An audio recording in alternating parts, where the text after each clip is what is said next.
ढोल गँवार शूद्र पशु नारी ताड़न के अधिकारी। आप राम का ही प्रसंग देख लीजिए, गर्भवती बीवी को घर से बाहर निकालता है। अब वो जब जाता है रावण को मार देता है तो जलने की बात करता है। ये किताब हम बहुजनों की किताब हो ही नहीं सकती। हम बहुजनों के लिए ये किताब हो ही नहीं सकती, और वास्तव में अगर राम के ये वचन हैं तो वो राम भी हमारा हो ही नहीं सकता। जे परनाधम तेली कुम्हारा स्वपच किरात कोल कलवारा। ये देखिए, तेली कुम्हार चंडाल भील कोल और कलवार आदि जो वर्ण में नीचे हैं, स्त्री के मरने पर अथवा घर की संपत्ति नष्ट हो जाने पर सिर मुड़ाकर सन्यासी हो जाते हैं।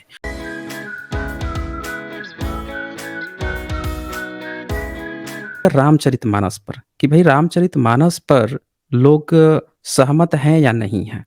तो अब यहाँ पे कुल मिला के ये बात आ जाती है कि भई जो रामचरितमानस है, क्या वो नफ़रत पैदा कर रही है कि नहीं कर रही है? तो जो वहाँ पे जो श्लोक आते हैं, जो दोहे आते हैं रामचरितमानस में, हम जानते हैं कि रामचरितमानस संस्कृत में नहीं लिखा है। वो लिखा गया, अवधी में लिखा गया, और चूँकि जो लेखक था उसको ब्राह्मण बताया गया है, तो वो मानसिकता जो ब्राह्मण की लेखनी है उसमें कहीं न कहीं झलकती है। इवन आपने फ़िल्में भी देखी होंगी जहाँ पे कोई व्यक्ति जब फ़िल्म बनाता है और वो खुद ही अपनी चीज़ों को नैरेट कर रहा होता है, तो वो बताता है कि मैं कितने मुश्किलों से गुज़रा, मुझ पर अत्याचार हुए। वो अपना पक्ष दिखाने की कोशिश करता है और वो उसमें किसी न किसी को विलेन भी बनाता है। वो उसमें अपना पक्ष तो रखता ही रखता है, और उसके लिए कोई न कोई विलेन होता है, कुछ न कुछ वो दिखाना चाहता है। तो ये जो रामचरितमानस है, वो भारत के जो 100% लोग हैं, उनकी कहानी न होके बल्कि एक पक्ष है, एक ब्राह्मण का पक्ष है जो 16वीं 17वीं सदी में अपना पक्ष लिख रहा था। तो कहीं न कहीं उसमें उसने ये दिखाने की कोशिश की है कि उसमें कोई न कोई विलेन है।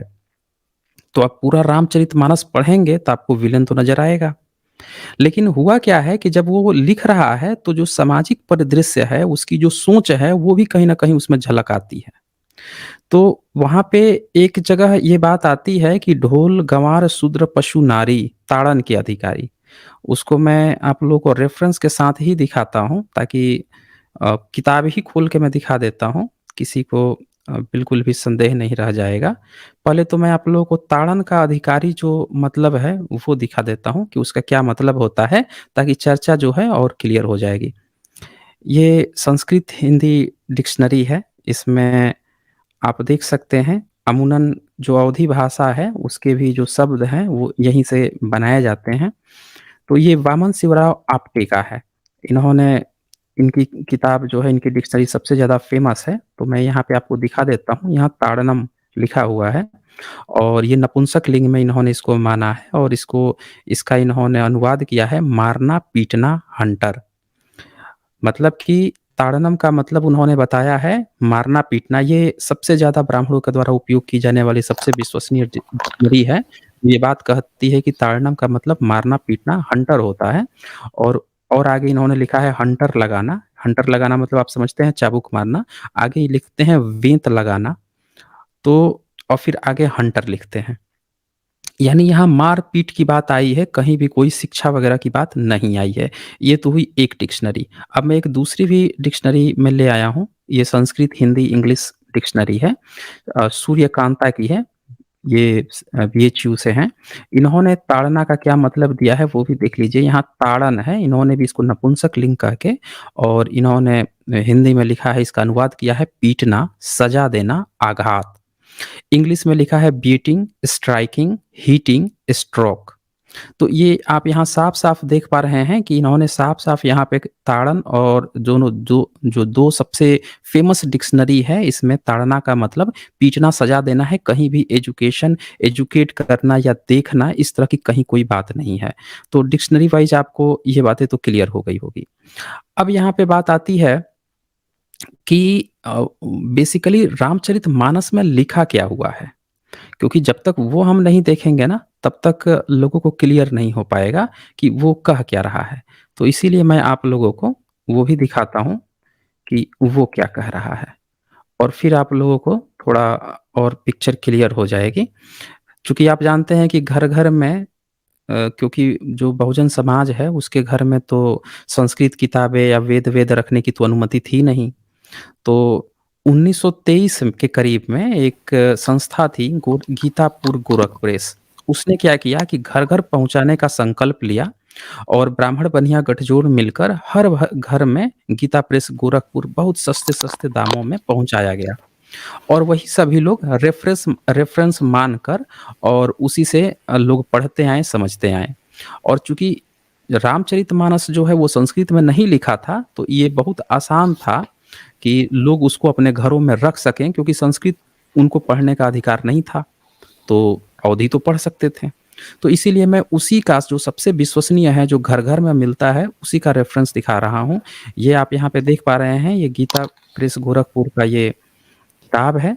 मैं बता देता हूँ रेफ़रेंस सचित सटीक मोटा टाइप 3 तरह की आती है, एक छोटी आती है, एक मीडियम साइज़ आती है, एक बड़ा साइज़ आता है, ये बड़ा साइज़ है, ताकि किसी को भी जब रेफ़रेंस खुद से देखना चाहें तो उनको कोई दिक्कत ना हो। अब यहाँ पे जो श्लोक आया है, ये यहाँ पे आप देख पा रहे हैं, ये है सुंदरकांड का। सुंदरकांड आपने सुना होगा कि कोई महिला वग़ैरह या किसी को प्रॉब्लम होती है, तो ब्राह्मण ये कहते हैं कि भई आप जो है ना, वो सुंदरकांड करवाइए अपने यहाँ। तो कोई संस्कृत में करवाता है, कोई रामचरितमानस पढ़ता है, सुंदरकांड करवा रहा है कि उनकी विपदा, उनकी दुःख जो है वो दूर हो जाए। तो यहाँ सुंदरकांड में ही जिस स्त्री की बात आ रही है, वहाँ पे क्या हो रहा है कि आप यहाँ पे देख सकते हैं इसी में ये जो नीचे आप यहाँ पे देख रहे हैं सुंदरकांड में, यहीं पे ये श्लोक है, ढोल गँवार शूद्र पशु नारी सकल ताड़ना के अधिकारी।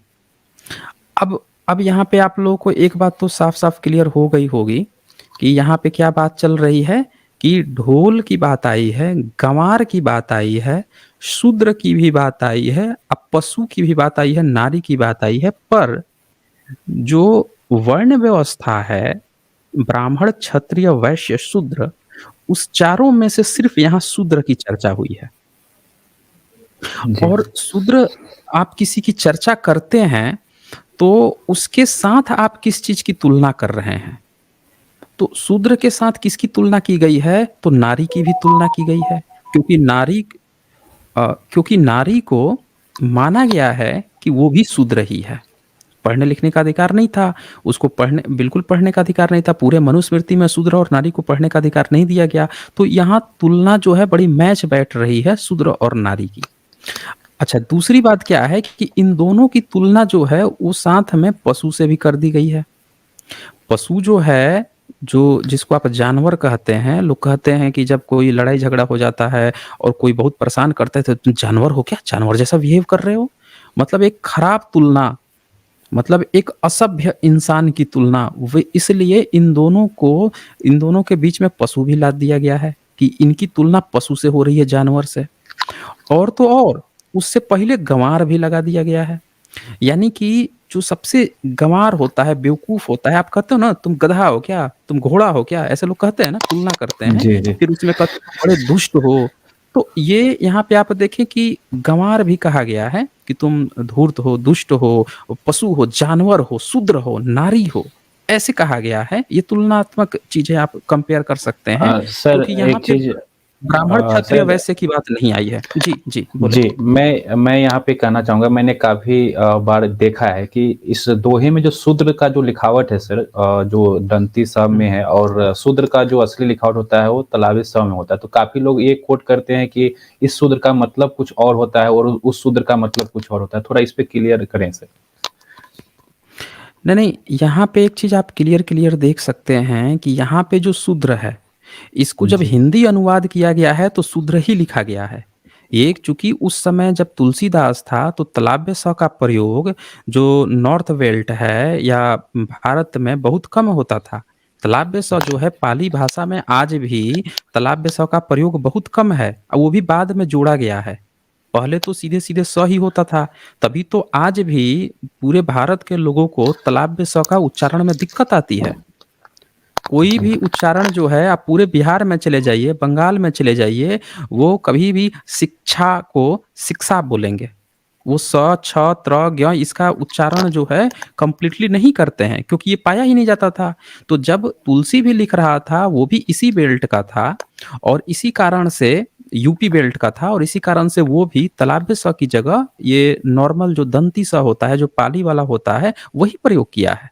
ये सच्चाई है दोस्तों भारत की। लेकिन अनुवाद जो हिंदी किया गया है, आप देखें नीचे लिखा गया है ढोल, गँवार, शूद्र, तो तालव्य स प्रयोग कर दिया गया है इस दंती स को। यहाँ पे आप साफ जी, देख सकते हैं। यानी इसी की बात हो रही है। अब आगे जी। क्या है, ये लोग चालाकी क्या किए हैं, चालाकी ये किए हैं कि ताड़ना का मतलब नीचे लिखे हैं शिक्षा। समझ रहे हैं? ये जी, इन लोगों ने चालाकी की है, अनुवाद में ये क्या करते हैं शिक्षा। पर मैं आप लोगों को इसीलिए पहले डिक्शनरी दिखा दिया कि डिक्शनरी में ये अनुवाद करके किस तरह से लोगों को बेवकूफ़ बनाते हैं वो बात है ही नहीं। वहाँ पे साफ-साफ ताड़ना का मतलब आपने मारना-पीटना देख लिया था। और दूसरा चीज़ कि ये तुलनात्मक रूप से आपने देख लिया कि ढोल को मारा-पीटा जाता है, गँवार, शूद्र, पशु, नारी की एक साथ तुलना की गई है यानी इन सबको ही ब्राह्मण, क्षत्रिय, वैश्य से नीचा माना गया है और इसीलिए एक साथ तुलना की गई है। अब यहाँ पे इनकी जो चालाकी है कि यहाँ शिक्षा के अधिकारी हैं, लेकिन ऊपर आप देखेंगे प्रभु ने अच्छा किया जो मुझे शिक्षा अब ब्रैकेट में दंड कर दिया है इन्होंने। चालाकी देखिए इनकी। हुँ, नीचे शिक्षा किया वहाँ दंड नहीं लिखा, लेकिन ऊपर शिक्षा के ब्रैकेट में दंड लिखा। यानी यहाँ पे जो शिक्षा भी शब्द इन्होंने अनुवाद किया है इसका मतलब ये दंड ही बता रहे हैं, कि शिक्षा का मतलब दंड ही समझना। ये बात आप सबको समझने की ज़रूरत है दोस्तों। यहाँ पे चूँकि एक ही वो है, एक ही दोहा है, तो बार-बार शिक्षा को ब्रैकेट में वो चीज़ देने की बजाय पहले ही इन्होंने शिक्षा का मतलब दंड कर दिया। यानी यहाँ जो शिक्षा है इसका मतलब आप दंड समझिएगा कि ये सब दंड के अधिकारी हैं। ये तो हुई एक बात। अब यहाँ पे सवाल ये है कि जो लोग कहते हैं कि नहीं नारी को और इनको देखने की बात हुई है, तो भाई ढोल को कौन देखता है? ढोल जो है कौन देखता है? और गँवार को कौन देखता है? किसी के पास इतना फालतू समय है कि गँवार को देखेगा, ढोल को देखेगा, शूद्र को देखेगा, पशु को नारी को क्या देखना होता है? मतलब क्या देख रहे हो? नहा रही है वॉशरूम जा रही है या पढ़ने-लिखने जा रही है, क्या आप उसको देखते रहोगे? करोगे क्या ये? तो ये सिर्फ़ बेवकूफ़ बनाने वाली बात है, यहाँ पे साफ-साफ आप देख रहे हैं कि तुलना ही गलत की गई है और फिर यहाँ पे इनको मारने की बात की गई है।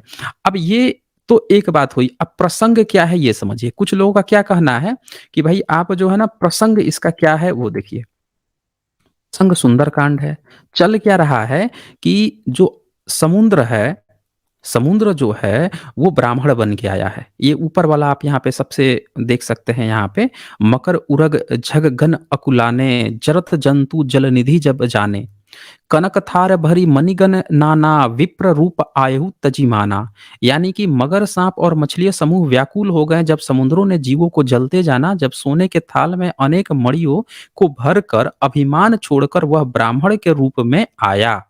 समुद्र जो है ब्राह्मण बन के राम के पास आया है और ये बात ब्राह्मण कह रहा है। ये आप समझ रहे हैं? ब्राह्मण और राम इन दोनों के बीच की वार्ता चल रही है, तो ब्राह्मण किससे कह रहा है? राम से कह रहा है।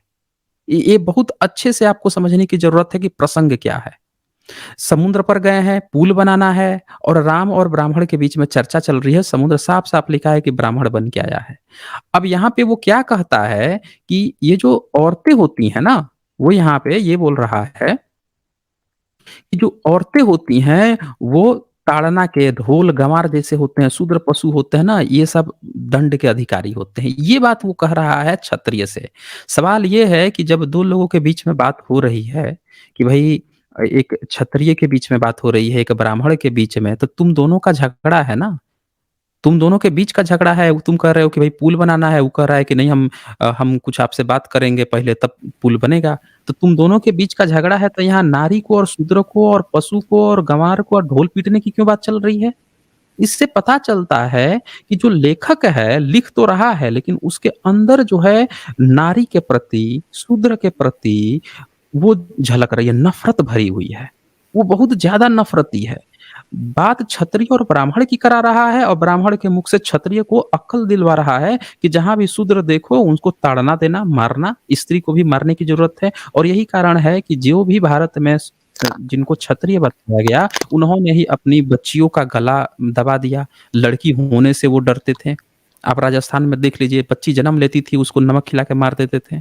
वो जीजा होना गर्व और वो साला होना वो मानते थे, अपमान मानते थे। आप राम का ही प्रसंग देख लीजिए, गर्भवती बीवी को घर से बाहर निकालता है। अब वो जब जाता है रावण को मार देता है तो जलने की बात करता है। तो ये पूरा प्रसंग यहाँ पे आपको देखने की ज़रूरत है कि प्रसंग ब्राह्मण और क्षत्रिय के बीच में चल रही है और ज़बरदस्ती गाली खिलाई जा रही है नारी को, शूद्र और पशु की। अब कोई ये यहाँ पे किसी को दिक्कत हो सकती है कि सर ये ताड़ना जो है, ये क्यों ना हम ताड़ना का मतलब शिक्षा ही समझ लें? हम क्यों इसको माने कि मारने-पीटने की बात चल रही है? तो यहाँ से भी अगर किसी को कन्फ्यूज़न है, तो मैं इसी रामचरितमानस का एक दूसरा प्रसंग अरण्यकांड दिखा देता हूँ, जहाँ पे फिर से ताड़न शब्द आया है ना? वो भी मैं आप लोगों को दिखा देता हूँ, ताकि किसी को भी रत्ती भर भी वो दिक्कत ना रहे। ये अरण्यकांड आ गया। इसमें जो है, ये देखें, यहाँ पे 33 नंबर जो दोहा है, इसमें क्या कहता है, 33 नंबर से पहले जो है, उसके पहले जो 32 का जो दोहा चल रहा है, उसमें भी यहाँ पे लिखा हुआ है, "हे गंधर्व सुनो, मैं तुम्हें कहता हूँ ब्राह्मण कुल से", राम कह रहा है, ये राम का प्रसंग है। क्या कह रहा है? "हे गंधर्व सुनो, मैं तुम्हें कहता हूँ, ब्राह्मण कुल से द्रोह करने वाला मुझे नहीं सुहाता है।" यहाँ पे जो ब्राह्मण जो तुलसी दुबे जो है, रामबोला दुबे जो है, वो ये बात कह रहा है कि जो भी व्यक्ति राम से द्रोह करेगा, नहीं, ब्राह्मण से द्रोह करेगा, वो मुझे नहीं सुहाएगा, मैं उसको मार डालूँगा। तो आप ये देख रहे हैं कि ये ब्राह्मणी और जो सो कॉल्ड क्षत्रिय है, ये गठजोड़ बनाया जा रहा है कि क्षत्रिय तुम हम ब्राह्मणों की रक्षा करो, और जो हमारे खिलाफ कुछ बोलेगा, हमारी सच्चाई या पोल खोलेगा, उसको तुम मारोगे, पीटोगे, और उसी राम को हम बहुजनों में आदर्श बनाया जा रहा है, ताकि बहुजनों को मारा पीटता रहे, जो सो कॉल्ड क्षत्रिय बन रहा है।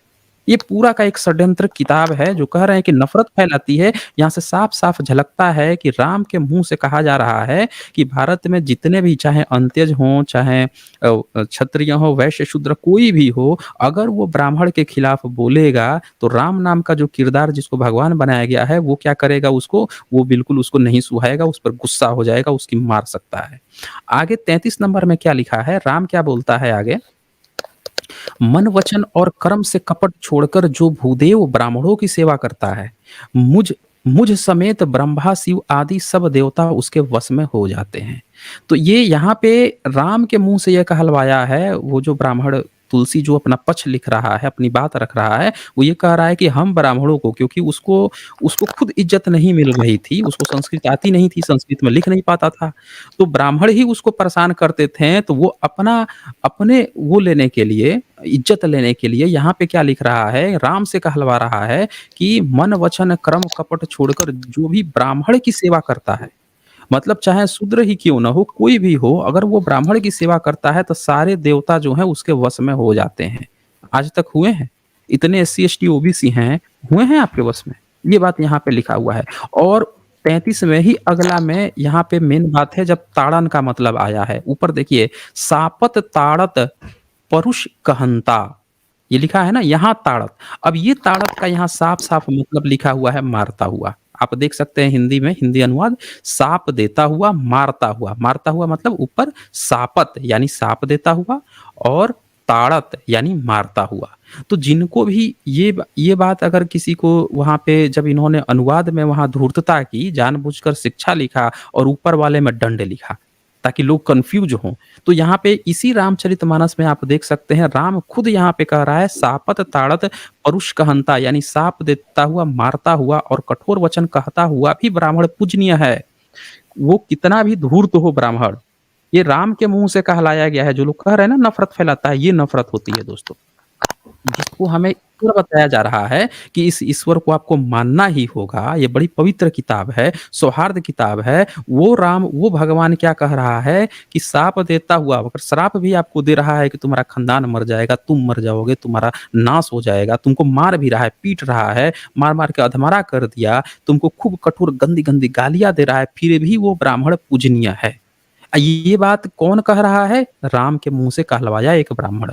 और जो लोग भी ये इसका सपोर्ट कर रहे हैं इस किताब का, वो सीधे-सीधे ये बात कहने का प्रयास कर रहे हैं कि भई ये हम यहाँ के बहुजनों को मारेंगे, पीटेंगे, गाली-गलौज करेंगे, श्राप देंगे, कुछ भी करेंगे, फिर भी हमारा वर्चस्व होना चाहिए, हमको तुम्हें इज़्ज़त देनी ही पड़ेगी। ये सीधे-सीधे गुंडागर्दी है ये। यहाँ से आप साफ-साफ देख सकते हैं कि भई आप ये बताएँ कॉन्स्टिट्यूशन में अगर कोई व्यक्ति आपको गाली-गलौज कर रहा है, आपको मार रहा है, पीट रहा है, इस तरह की गंदी-गंदी बातें कर रहा है, क्या वो आप पूजनीय होगा आपका? नहीं हो सकता। लेकिन ये किताब के माध्यम से कहलवाया जा रहा है, एक भगवान के माध्यम से कहलवाया जा रहा है कि नहीं तब भी ब्राह्मण पूजनीय है। और आगे क्या लिखता है? ऐसा संत कहते हैं, सुन लिया आपने? सील और गुण से हीन भी ब्राह्मण पूजनीय है। आगे क्या कह रहा है कि जो ब्राह्मण जो है, वो चाहे कितना भी सील उसमें नहीं हो, गुण से भी हीन हो, फिर भी आपको उसकी पूजा करनी पड़ेगी और गुण गुण गणों से युक्त और ज्ञान में निपुण भी शूद्र पूजनीय नहीं है। यानी कि जो शूद्र जो है वो कितना भी गुण से युक्त हो, उसके अंदर कितनी भी क्षमता हो, कितनी भी एबिलिटी हो, क्लेब्रिटी हो, वो कितना भी पढ़ा-लिखा हो, ज्ञान में निपुण हो, फिर भी वो पूजनीय नहीं है। अब मुझे ये बताएँ कि क्या ये श्लोक देख के कोई भी माई का लाल, कोई भी भारत का वो व्यक्ति कह सकता है कि ये किताब नफ़रत नहीं फैला रही हम बहुजनों के बीच में? गौतम जी आप बताएँ, आपको क्या लगता है इस पे? नहीं, बिल्कुल ये तो जानकर, सुनकर, पढ़कर जो आप बता रहे हैं, इससे तो पूरा रोंगटा खड़ा हो जा रहा है। हुँ, बिल्कुल। यहाँ पे सीधे-सीधे ये बात आ रही है कि भई आप वो कितना भी धूर्त हो फिर भी वो पूजनीय है। और कौन लोग ये क्लेम कर रहे हैं? जो भी मंत्री हों जिन्होंने भी इस किताब को कहा है कि नफ़रत फैला रही है, बिल्कुल सही कहा है। 100% नहीं 200% सही कहा है। पूरे बहुजनों को खड़ा होना चाहिए कि भाई ये किताबें जो हैं हमको कैसे आप हम पर थोप रहे हो और ये किताबें हमारे बारे में गंदी-गंदी गालियाँ दे रही हैं। हमें कह रही हैं कि हम कितने भी ज्ञान से युक्त हो जाएँ, निपुण हो जाएँ, फिर भी हम पूजनीय नहीं हैं और वो कितना भी मार रहा है, पीट रहा है, गाली-गलौज कर रहा है, फिर भी पूजनीय है। तो ये किताब हम बहुजनों की किताब हो ही नहीं सकती। हम बहुजनों के लिए ये किताब हो ही नहीं सकती और वास्तव में अगर राम के ये वचन हैं, तो वो राम भी हमारा हो ही नहीं सकता। कतई नहीं हो सकता है ये। आप कमेंट में लिखकर बताइए कि हम कैसे मान लें कि जो व्यक्ति कह रहा है कि ये शूद्र जो हैं पूजनीय नहीं हैं, चाहे कितने भी गुण वाले हों, ज्ञान में निपुण हों फिर भी हम उसको भगवान मानें? और किस मुँह से मान रहे हैं? जितने भी लोग दर्शक हैं, आप सबको ये वीडियो ज़्यादा से ज़्यादा शेयर करनी चाहिए, ये सच्चाई पहुँचानी चाहिए। ये यहाँ पे चीज़ है और ताड़न का मतलब यहाँ देख सकते हैं राम के मुँह से साफ-साफ कहवाया गया है कि सापत ताड़त यानी ताड़त का मतलब मारता हुआ ही है। ठीक है ना? यहाँ ये क्लियर है। तो ये तो एक नॉर्मल बात थी। मतलब ऐसी बातें जो हैं नॉर्मल कहने का मतलब ये है कि यहाँ पे ये जो बात लिखी गई है, ऐसी और भी बहुत सारी बातें और लिखी गई हैं यहाँ पे। मतलब तुलसी के लिए ये नॉर्मल बात है कि उसको लोग पूजनीय माने और शूद्र को और भारत जो स्त्री हैं, इन सबको कितना भी मारा-पीटा जाए, कितना भी पढ़ लिख ले, लेकिन वो पूजनीय नहीं है। अब ये और भी बहुत सारे एग्ज़ाम्पल्स हैं, एग्ज़ाम्पल की झड़ी लगी हुई है।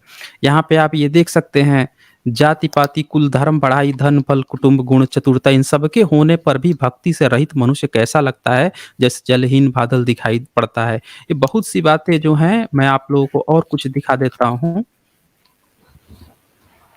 ये यहाँ पे भी और भी बातें आई हैं। स्त्रियों के बारे में बहुत गंदी-संदी बातें आई हुई हैं। उनको बताया जा रहा है कि वो कितनी भी पढ़ी-लिखी हों। ये आप देख सकते हैं ये देखिए ये 98 का उत्तरकांड में 98 का ख इसमें ये यहाँ पे लिखा है नारी विवश नर सकल गोसाई नाचहि नट मरकट की नाई हे गोसाई सभी मनुष्य स्त्रियों के विशेष वश में हैं। मतलब स्त्रियों के विशेष वश में कैसे हो सकते हैं भाई साहब? हैं? ये बोल रहा है कि स्त्री के विशेष वश में हैं। और क्या लिख रहा है कि और बाजीगर के बंदर की तरह मतलब उसके नचाए नाचते हैं। मतलब इस व्यक्ति की जो लेखक है इस किताब का उसकी मानसिकता देखिए कि वो बोल रहा है कि जितने भी मनुष्य हैं इस कलयुग में ये कहला रहा है बेसिकली काकभूसुंडी से कहलवा रहा है। काकभूसुंडी को इन्होंने रामचरितमानस के अनुसार बनाया है बताया है कि वही कहानी सुनाता है पूरा रामायण की, कौवा है एक। तो वो क्या हुँ। बता रहा है कि भई जितने भी जो मनुष्य हैं सब स्त्रियों के वश में होते हैं और वो बंदर की तरह नाचते हैं। भई कितनी झूठी बात है। स्त्री जो है अगर आप अपनी माँ की बात मान रहे हैं, आप अपनी बहन की बात मान लिए या पत्नी की भी बातें आप मान लिए, तो वो कह रहा है कि वो बंदर की तरह नाचते हैं। हैं? ये बताइए कि ये गलत चीज़ नहीं लग रही है आप लोगों को? ये माताओं का अपमान नहीं है? एक माता जो है अपने बच्चे को पालेगी-पोसेगी नहीं, उसको अच्छी शिक्षा नहीं देगी, यहाँ पे कहीं ये बात नहीं लिखी हुई है कि को ये स्त्री की जो बात कर रहा है यहाँ पे कहीं ये बात नहीं लिखी हुई है कि कोई विशेष तरह की स्त्री की बात कर रहा है। सीधे-सीधे कह रहा है सभी मनुष्य स्त्रियों के विशेष वश में हैं। और बाजीगर की तरह बंदर की तरह नाचते हैं। आगे क्या लिखता है कि ब्राह्मणों को शूद्र ज्ञानोपदेश करते हैं और गले में जनेऊ डालकर कुत्सित दान लेते हैं। अब ब्राह्मणों को शूद्र ज्ञानोपदेश करते हैं। भाई आपने तो शूद्र को कभी पढ़ने लिखने दिया नहीं था, आपको ज्ञानोपदेश 17वीं सदी में कर कौन रहा था? हुँ, जब जो है आपने 17वीं सदी में ये बंदा लिख रहा है और 17वीं सदी में किसी शूद्र को ये पानी नहीं पीने देते थे, एजुकेशन नहीं दिए, कभी घुसने मंदिर में घुसने नहीं दिए और बोल रहा है कि ये ज गले में जनेऊ डाल के इनको वो देते थे, दान लेते हैं। गले में जनेऊ डालकर कुत्सित दान लेते हैं। किससे ले रहे थे भाई साहब? तो यहाँ पे ये बंदा जो है झूठी बातें भी लिखता है, झूठे दोष भी लगा रहा है और तो और ये कुछ और पॉइंट्स आपको दिखा देता हूँ ये, ताकि हाँ, ये देख लीजिए ये। इसी में आगे ये 2 नंबर है ये, उत्तरकांड का ही है, 1002 पेज पर। इसमें ये 2 नंबर जो है ये क्या लिखता है ये, वे स्वयं तो नष्ट ये नीचे वाला जो तर्क करके वेद की निंदा करते हैं। यहाँ पे ये बात भी इन्होंने मेंशन किया है जो रामपूला दुबे, तुलसी दुबे जो व्यक्ति है, वो क्या कहता है कि जो तर्क करके वेद की निंदा करते हैं। मतलब जो वेद है इनकी उस पर आपको तर्क आर्गुमेंट नहीं करना है। क्रिटिकली आपको नहीं सोचना है, आपको अंधभक्त बनना है। ये किताब जब हमारा कॉन्स्टिट्यूशन क्या कहता है हमें कि आपको साइंटिफिक टेम्परामेंट रखना है, उसको एनकरेज करना है, लोगों में एनकरेज करना है। और ये किताब क्या कह रही है कि जो तर्क करके वेद की निंदा करते हैं, अरे भैया हम तर्क करेंगे कुछ गलत गलत लगेगा तो निंदा क्या, हम तो सीधे-सीधे आलोचना करेंगे। आलोचना तो हमारे एजुकेशन का सबसे वो अहम पार्ट है। उसी की बदौलत लोग आगे बढ़ते हैं। विपक्ष जब तक सत्ता की आलोचना नहीं करता है, तब तक हो सकता है कि सत्ता में कुछ काम गलत हो रहा हो तो वो सही भी नहीं करेगा, वो तो तानाशाह बन जाएगा। तो आलोचना जो है, निंदा जो है, ये तो आगे बढ़ने का सबसे अच्छा नज़रिया है और ये बंदा क्या कह रहा है कि आपको लॉजिकली भी तर्क नहीं करना है वेद के खिलाफ। बिल्कुल तर्क इस्तेमाल ही नहीं करना है और वेद की तो कतई निंदा नहीं करना है। वे लोग कल्प-कल्प करके एक-एक नरक में पड़े रहते हैं। वो बोल रहा है कि उल्टे आप नरक में भी पड़ोगे, श्राप भी दे रहा है, धमकी भी दे रहा है। अब ये बताइए ये किताब तो सीधे-सीधे हमारा जो कॉन्स्टिट्यूशन की मूल भावना है कि साइंटिफिक टेम्परामेंट को एनकरेज करना है, उसको भी तार-तार कर रही है ये किताब। और तो और नीचे देखिए उसके नीचे जे परनाधम तेली कुम्हारा स्वपच किरात कोल कलवारा। ये देखिए तेली कुम्हार चंडाल भील कोल और कलवार आदि जो वर्ण में नीचे हैं, स्त्री के मरने पर अथवा घर की संपत्ति नष्ट हो जाने पर सिर मुड़ाकर सन्यासी हो जाते हैं। अब ये सब जानते हैं कि कोई भी व्यक्ति जब मरता है तो लोग अपना सर मुड़वा लेते हैं। ये बुद्धिज्म में भी ये परंपरा है। ह्वेनसांग ये इत्सिंग ने भी अपने नोट्स में लिखा है कि जब कोई बुद्धिस्ट मरता था, तो उनके लाश को ले जाकर जला दिया जाता था और जो घर परिवार के लोग थे, जो बाल-वाल रखे थे, उस दिन सबको प्रवज्या की तरह बाल मुड़ा लेते थे। ये बात तो बुद्धिज़्म की भी है और आज का जो सो कॉल्ड अपने को हिंदू कह रहे हैं, उनमें भी ये परंपरा है। लेकिन ये क्या कह रहा है कि तेली, कुम्हार, चंडाल, भील, कोल, कलवार जो आदि जो वर्ण में नीचे हैं, इनको इसने साफ-साफ कह दिया कि ये लोग वर्ण में नीचे हैं। भाई आप होते कौन हो बताने वाले कि ये नीचे हैं?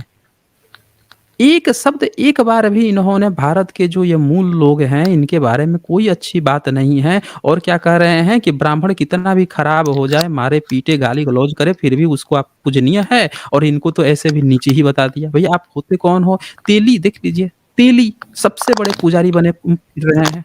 सबसे बड़े पुजारी जो बने फिर रहे हैं, उनको नाम आ रहा है कुम्हार, प्रजापति, लोग नाम घूमे फिरे पड़ रहे हैं कि हम तो भैया वो हो गए हैं ब्राह्मण ही बन गए हैं। देख लीजिए, इन सबको जो है एक ब्राह्मण कह रहा है ये वर्ण में नीचे है, नीच बता रहा है।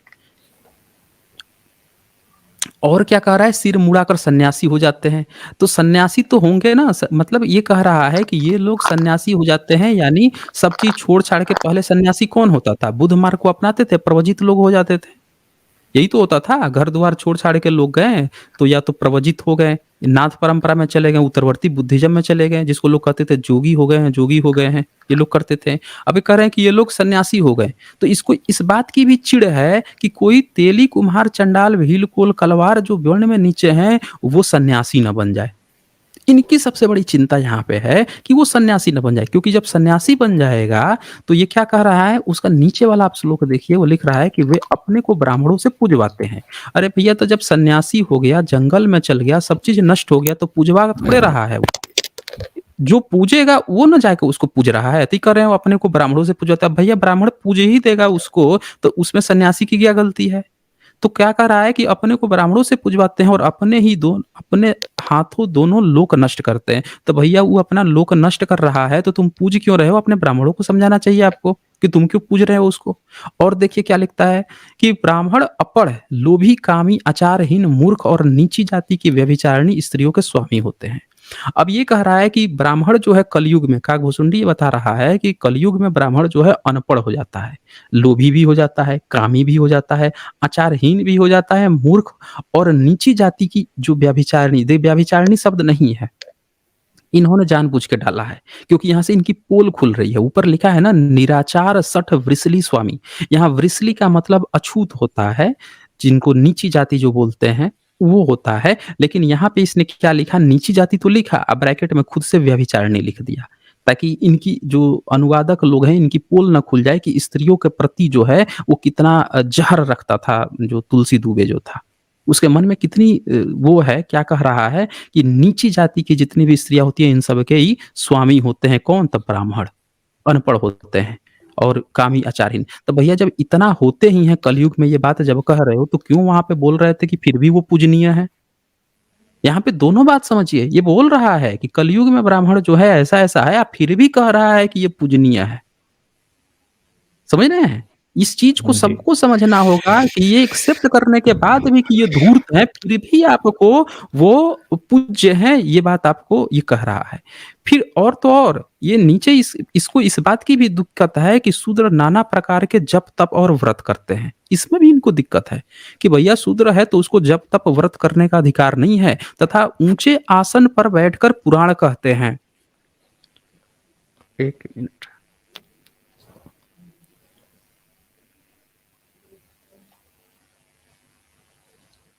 तब तक साथियों, जितने भी लोग लाइव देख रहे हैं वो शेयर करते रहें इसे।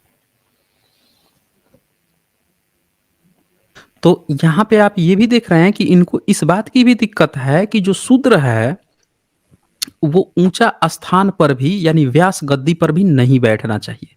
उसको पुराण भी नहीं बोलना चाहिए। सब मनुष्य मनमाना आचरण करते हैं। मतलब यहाँ पे इस श्लोक से ये झलक रहा है कि ये व्यक्ति जो लिखने वाला रामचरितमानस है, वो ब्राह्मण है और उसके मन में इस बात अच्छी तरह से घुसी हुई है कि किसी भी शूद्र को अधिकार ही नहीं है कि पुराण भी पढ़ सके। वेद को तो उसने बोल दिया कि वेद पर तो आप तर्क और आर्गुमेंट करना ही करना नहीं है। प्लस आप जो है चाहे कितना भी शूद्र हो जाएँ, तब भी आप जप, तप, व्रत नहीं कर सकते, ऊँचे आसन व्यास गद्दी पर नहीं बैठ सकते। यही कारण था कि यामिनी साहू जो थी मध्य प्रदेश की, उनको फ़ोन करके ब्राह्मणों ने कहा, क्योंकि वो साहू थीं, वो तेली समाज से आती थीं, उनको उसने क्या कहा कि तुम मुजरा करो, लेकिन व्यास गद्दी पे नहीं बैठ सकती हो, कथा नहीं वाच सकती हो। ये इन लोगों ने धमकी दी थी। अब यहाँ से जो भी बहुजन लोग हैं, एससी, एसटी, ओबीसी जो भी लोग हैं, अगर आपके मन में थोड़ा-सा भी कन्फ्यूजन है इस रामचरितमानस को लेकर, तो ये साफ-साफ यहाँ पे लिख दिया है। शूद्र के प्रति आप यहाँ पे देख सकते हैं कि कितनी नफ़रत भरी पड़ी है। अगर आप पढ़-लिख के भी विद्वान हो जाएँगे, तो भी उसकी नज़र में आप नीच ही हैं। अब आप मुझे बताइए कि किस ज़बान से, किस मुँह से आप सोच रहे हैं कि इस किताब में कुछ अच्छी बातें होंगी? आपके लिए होंगी, उसके लिए तो है, उसके लिए तो दिख रहा है, आपके लिए कहाँ है? नहीं है तो फिर ये आपके लिए कैसे हो सकता है? सवाल ये है यहाँ पे। और यही नहीं, आगे और भी बहुत सी बातें लिखा है इन्होंने, और भी कुछ दिखा ही देता हूँ।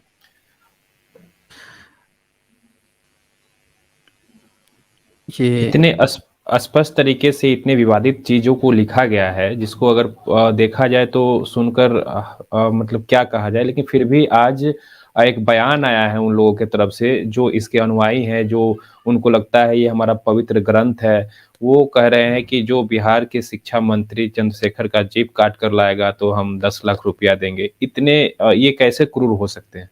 10 करोड़ देंगे, 10 करोड़ 10 देंगे। हाँ, सॉरी 10 करोड़ देंगे। अब ये बताइए ज़रा कि जो 10 करोड़ जीभ काटने पर वो कौन-सी जाति का है? पहले उसकी जाति पता लगाइए। पहले तो उसकी हाँ, जाति पता लगाइए कि जो ये सवर्ण फतवा सवर्ण जारी मैंने किया है, देखा है। नाम सवर्ण है, स्पष्ट नहीं देख सवर्ण है। हमें बत जी। हाँ, तो यहाँ से साथियों एक बात आप समझिए कि एक ब्राह्मण जो है अपनी ब्राह्मणी किताब को बचाने के लिए ये कह रहा है कि उसका जीभ काटो, जीभ कौन काटेगा? कौन काटेगा? जिसमें ये सारा चीज़ आप देख लिए हैं, वो इसको क्यों बचाना चाह रहा है? इसीलिए क्योंकि इसमें उसने राम के मुँह से ये कहलवा रखा है कि वो कितना भी धूर्त हो जाए, पापी हो जाए, कामाचारी हो जाए, कुछ भी हो जाए, गाली-गलौज करे, फिर भी वो पूजनीय है। अशूद्र कितना भी पढ़ लिख ले, फिर भी वो पूजनीय नहीं है। तो ये इस चीज़ को कायम रखने के लिए वो इस तरह की बातें कर रहा है। अब सवाल ये है कि उसके पास 10 करोड़ रुपया कहाँ से आया? मैं तो कह रहा हुँ। हूँ कि गवर्नमेंट को जाँच करनी चाहिए, उसके पूरे अकाउंट खंगालने चाहिए, उसके तो पूरे चीज़ें उस पर ईडी और इतनी सारी जो खबरें आती है बैठनी चाहिए, उस पर जाँच करनी चाहिए। यहाँ लोग 2 जून रोटी खाने के लिए परेशान हैं, अपनी ज़िंदगी जीने के लिए लोग परेशान हैं और बताइए 10 करोड़ का फतवा जारी कर रहा है, जीभ काटने पर इतना पैसा हो गया है। जाँच करनी चाहिए लोगों को। लोगों के इतने मुँह बढ़ गए हैं। हम भारत के लोग जो हैं, जो हम हमारी प्रस्तावना कॉन्स्टिट्यूशन की प्रस्तावना इस बात को कहती है कि भई हम सभी भारत के भाई-बहन हैं। साइंटिफिक टेम्परामेंट को एनकरेज करना है। हमारे यहाँ परंपरा रही है, शस्त्रार्थ की परंपरा रही है हमारे यहाँ। हमारे यहाँ आलोचना की पद्धति रही है। हमारे यहाँ हजारी प्रसाद द्विवेदी थे। उनको कहा जाता है कि सबसे ज़्यादा आलोचना की किताब वही लिखे हैं, हिंदी साहित्य में। तो हमारे यहाँ तो आलोचना की परंपरा है। हमारा आप देखें इतिहास देखें, प्राचीन इतिहास देखें तो बुद्ध मार्गा को देख लीजिए। बुद्ध सबसे बैठ के डिबेट करते थे। जितने भी लोग आते थे, इतने बड़े-बड़े विद्वान आते थे, बैठ के उनके डिबेट की चर्चा होती है। आज भी चर्चा होती है कि सबसे ज़्यादा डिबेट जो है बुद्ध ने किए हैं। तो भाई जब हमारे यहाँ डिबेट की बातें आई हैं कि अगर किसी किताब में या कोई अपने फिलॉसफी को लेकर उसके अंदर वो भरा हुआ है कि हमारे यहाँ हम बहुत ज़्यादा आप जानते हैं, हमारा फिलॉसफी बहुत ज़्यादा स्ट्रॉन्ग है, तो बैठ के डिबेट कीजिए। ये क्या होता है कि फतवा जारी कर रहे हैं, ये जीभ काट लेंगे, ये काट लेंगे। भई ये तो हमारे परंपरा को हमारे मलिन करना है। हम भारतीयों के कल्चर को मलिन करना है, बदनाम करना है। हमारे देश बदनाम हो रहा है इस तरह की चीज़ों से। इसका तो ये मतलब निकल रहा है ना ये। तो ये चीज़ें हैं। अब यहाँ पे एक चीज़ और मैं दिखा देता हूँ आपको इसी में। यहाँ पे लिखा है अधम जाति में विद्या पाए, भयउ जथा अहि दूध पियाए। क्या कह रहा है कि नीच जाति में विद्या पाकर ऐसा हो गया जैसे दूध पिलाने से साँप। बताइए ज़रा कि कोई व्यक्ति जो है नीच जाति का ही कौन कह रहा है नीच जाति? एक तो पहले नीच बना दिया, अब क्या कह रहा है कि वो विद्या पाकर ऐसे हो गया जैसे साँप को आप दूध पिला रहे हो। तो भैया ये तो बात वो है कि साँप तो दूध पीता है तो वैसे भी मर जाता है। हम सब जानते हैं कि साँप दूध पिएगा, निमोनिया होगा, मर जाएगा। तो यहाँ पे क्या कह रहे हैं कि जो नीच जाति है, उसको विद्या पाना ही नहीं चाहिए। उस वैसा है जैसे साँप को आप दूध पिला रहे हैं। इसका कहने का मतलब ये है कि साँप को दूध पिला के पालना-पोसने वाला चक्कर है, उल्टा बोल रहा है। लेकिन यहाँ पे क्या है कि नीच जाति कहना चाहता है कि नीच जाति को विद्या पाने का ही हक नहीं। अब ये किताब नफ़रत नहीं बाँट रहा है। बाबा साहब ने हम लोगों को मनुस्मृति क्यों जलाई थी? इसलिए ना जलाई थी कि भई हमारे जो बहुजन को, शूद्र को, अंत्यज को पढ़ने-लिखने का अधिकार नहीं था, तो सबको पढ़ने का अधिकार मिले क्योंकि मनुस्मृति में हमारे लिए कहीं भी वो पढ़ने का अधिकार ही नहीं था। बाबा साहब ने जला दिया किताब। और ये किताब भी कह रहा है कि नीच जाति को विद्या पाकर तो ये किताब जो है, ये तो ज़हर बाँट रहा है हम लोगों को।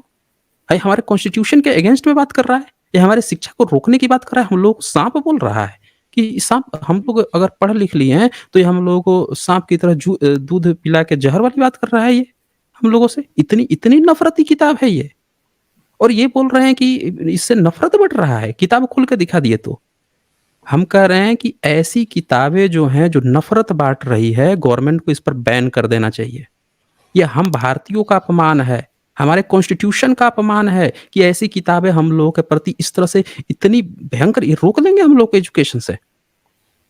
ये किताबें हम लोग को एजुकेशन से रोकेंगी और ये ज़हर बाँट रही है ये किताब। तो यहाँ पे यही नहीं और भी मैं आप लोगों को दिखा देता हूँ क्या-क्या बातें लिखी हुई हैं। जो लोग नहीं पढ़े हैं, जिनको लगता है कि हम लोग कुछ गलत बोल रहे हैं, वो आप देख लीजिए, खुद से देख लीजिए ना, चेक कर लीजिए। मैं तो किताब खोल के सीधे-सीधे दिखा रहा हूँ। ये देखिए यहाँ पे लिखा है आभीर जमन किरात खस स्वपचादि अति अघर रूप जे। अब इसका क्या मतलब यहाँ लिखा है ये देख लीजिए। आभीर यवन की रात खस स्वपच यानी चंडाल आदि जो अत्यंत पाप रूप ही हैं। तो ये आप देख रहे हैं कि इनको बता दिया कि आभीर मतलब यादव, आज के जो अहिर वर्ग है, यादव वर्ग है, उनको कह रहा है। यमन की बात कर रहा है, किरात खस स्वपच चंडाल, इन सब की बात कर रहा है कि ये अत्यंत ही पाप रूप है। ये चीज लिखा हुआ है कि ये अत्यंत पाप रूप है। बताइए भाई, क्या यादव भाई लोग पाप रूप हैं वो पाप रूप?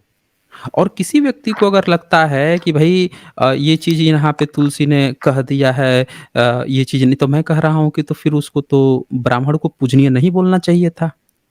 उसको तो फिर शूद्र को, अब आभीर यहाँ पे तो बोल दिया कि आभीर और ये सब लोग जो हैं पाप रूप हैं। और दूसरी बात उसने क्या कह दिया कि शूद्र कितना भी पढ़ लिख ले फिर भी पूजनीय नहीं है। तो भाई अगर आभीर जो व्यक्ति हैं, ये उनको अगर कोई व्यक्ति अगर ऐसा सोचता है कि नहीं गलती से लिख दिया होगा, कहीं पे लिख दिया होगा ऐसे वैसे, तो भाई आप पढ़ लिख लीजिए, फिर भी तो उसकी नज़र में आप वही हैं, पूजनीय नहीं है। लेकिन एक अनपढ़ ब्राह्मण फिर भी पूजनीय है। तो ये पूरी किताब जो है हम लोगों का अपमान करती है, क्योंकि हम लोगों को शूद्र ये लोग कहते आए हैं, और इसीलिए ये पूरी तरह से नफरत ही बांट रही है ये किताब। इन किताबों को, मेरा तो ये कहना है कि गवर्नमेंट को इन किताबों पर बैन लगानी चाहिए। इन किताबों को संग्रहालय में रखवा देना चाहिए, अतीत कर देना चाहिए। ये कहीं से भी जब भी ये समाज में निकलेगा तो हम बहुजनों में नफरत पैदा करेगा। जब ये चीज़ें पढ़ेगा कोई भी जो अपने को शूद्र जिनको कहा गया है, जब भी वो पढ़ेंगे तो उनके अंदर नफ़रत आएगी, बिल्कुल आएगी कि अच्छा इसने हमारे खिलाफ ऐसे कहा ब्राह्मण ने। तो मैं तो कहता हूँ कि इस गवर्नमेंट को इस नफ़रत को बचानी है तो इन किताबों को बैन कर देनी चाहिए। ये हम सब में नफ़रत बाँट रही है। और कोई व्यक्ति अगर दादागिरी कर रहा है कि नहीं तुम जो है तुमको पढ़ने, तुम पढ़ के भी तुमको नहीं बोलना है, तुमको सहना है, तो वो हम लोगों को टॉर्चर कर रहा है। वो ये दिखाना चाह रहा है कि हम तुमको आज भी सताएँगे, गाली देंगे, हमारी किताबें गाली देंगी, फिर भी तुमको हमारी किताबों की पूजा करनी है, तुम बोल भी नहीं सकते हो। वो ये कहना चाह रहा है यहाँ।